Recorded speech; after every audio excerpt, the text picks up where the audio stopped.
안녕. 감사합니다. What is this? We're selling ETFs?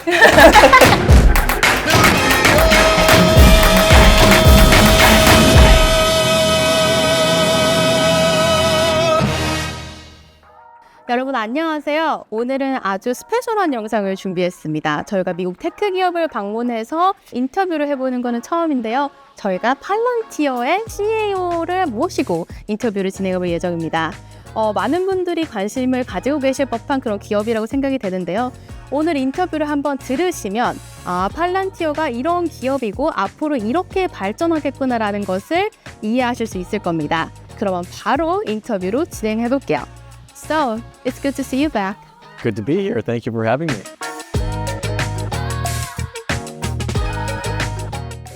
Hey everybody, my name is Akshay Krishnaswamy and I'm the Chief Architect for Palantir's commercial business.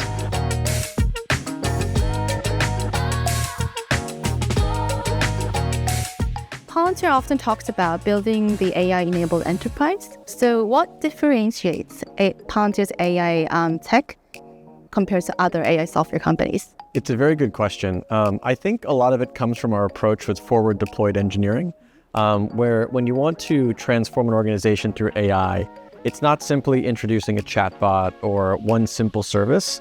It's saying, how do people make decisions today if they are working as nurses in hospital systems or soldiers on a battlefield or wherever they might be? Can you represent all of the complexity of their world in the software system and then bring AI into that decision-making process? So this is our ontology approach, which is being able to model how people make decisions, all the data, all the logic, all the actions they take. And we think when you do that, you can then bring AI into much more meaningful context than just simple AI use cases. Since you mentioned ontology, I have a question about ontology is a concept that Palantir stresses heavily, right? Yeah. So why is it vital for enterprises to have that idea implemented on their company?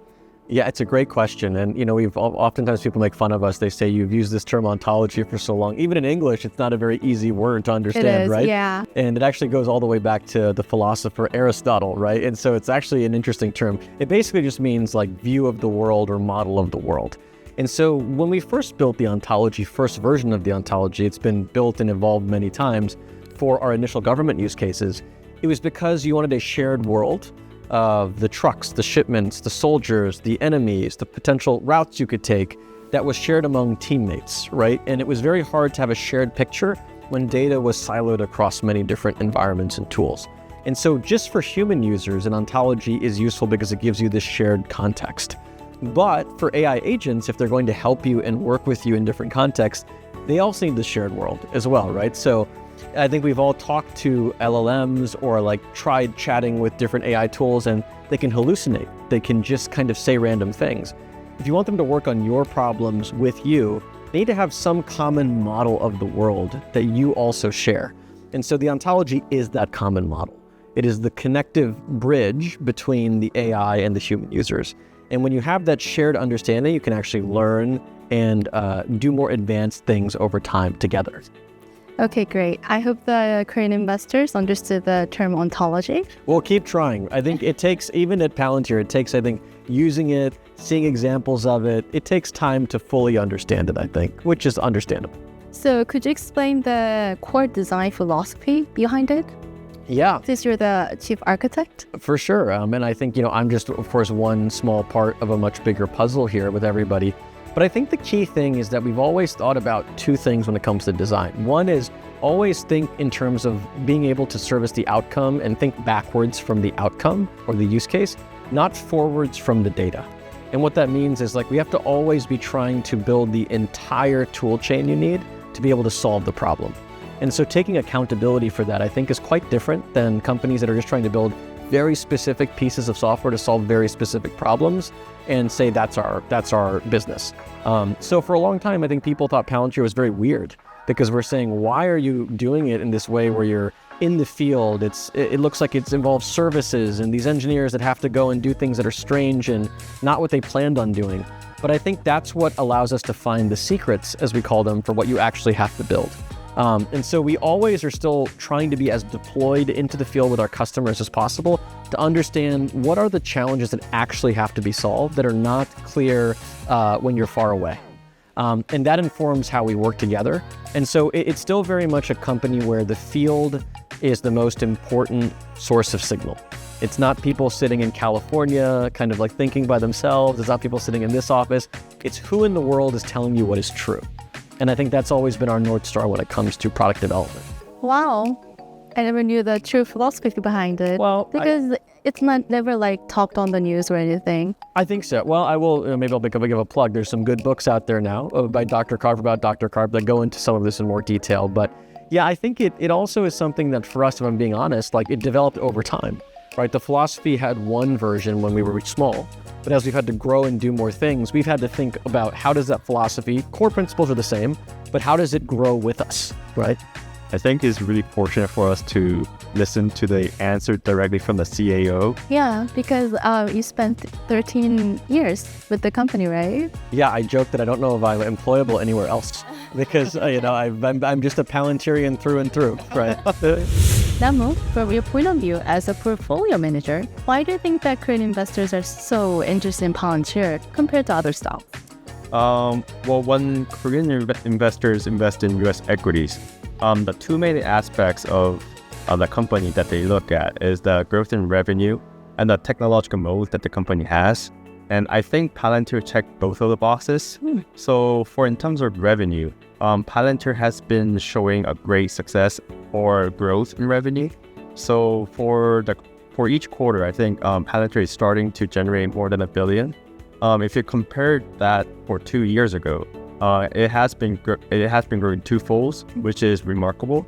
And I think the revenue growth will be accelerated in the future. So I think that's one of the part that investors are really looking at.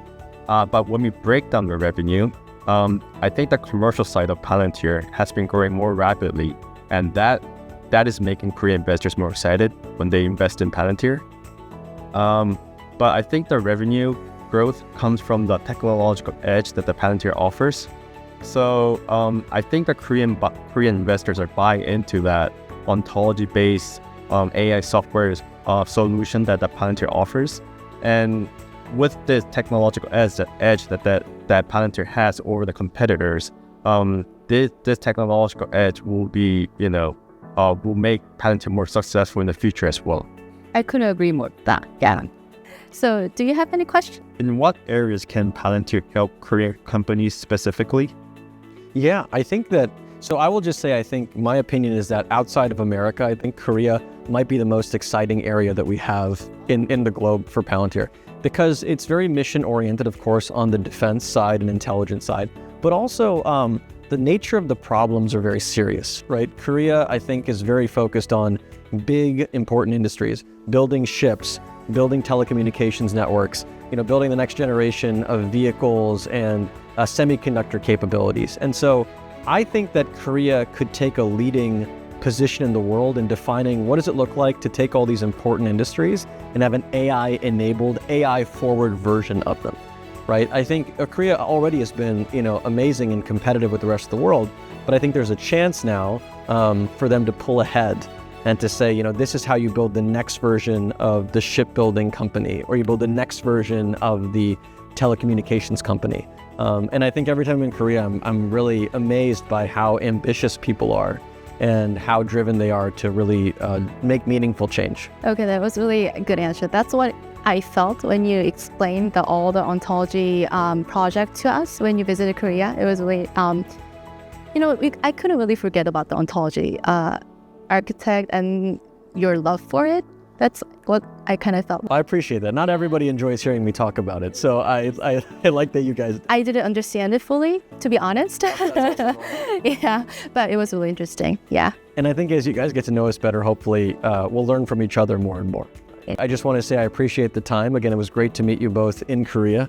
It's great to have you here with us and to host you in America. And I hope we can meet again soon. So it was really nice talking with you. Great to talk with you both. Yeah, I hope to see you again if you have any chances of coming to Korea. Absolutely. Great. Would you like to say goodbye to Korean investors or Korean industry people in Korea? You can say 안녕, 안녕. 감사합니다. 감사합니다. Thank you. guys. All right.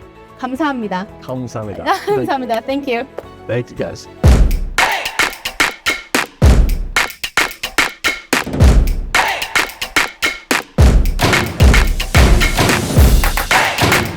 안녕. 감사합니다. What is this? We're selling ETFs?